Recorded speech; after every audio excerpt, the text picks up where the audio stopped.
ev təmiri üçün istifadə olunan ləvazimatların qiymətləri yüksəlib.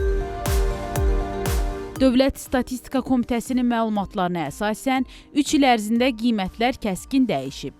Plastik pəncərələrin qiyməti 105 manatdan 113 manata, kəsilmiş taxtanın qiyməti 338 manatdan 361 manata, parketin 1 kvadrat metri 38 manatdan 41 manata yüksəlib.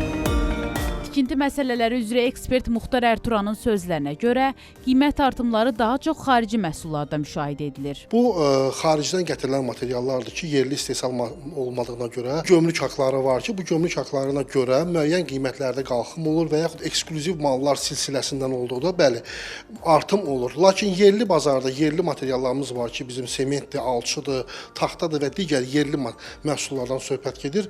Bunlarda artım azdır. 10-15% son 3 il ərzində artım var. Ekspert onu da bildirir ki, təmir üçün olan ləvazimatların qiymətləri artsa da, ustaların xidmət haqlarında artımlar azdır. Açar təslimi götürən ustalar arasında, peşə sahibləri arasında müəyyən boşluqlar var. Yəni, bu insanlara tələbat çox olduğuna görə artıq bu peşəyə sahib olmayan insanlar da bu peşə ilə məşğul olmağa başlayırlar.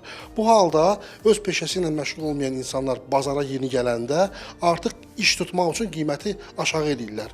Beləliklə, təsəvvür edin, 10 illərin, 15 illərin ustaları, misal üçün 15-20 manat işləyən ustanın işini adi 6 manatlıq bir usta qiyməti aşağı səviyyədə götürür və işləyir. Ekspert həmçinin onu da əlavə etdi ki, hazırda tikilinin 1 kvadrat metrinin təmiri orta hesabla 350-400 manat arasında dəyişir.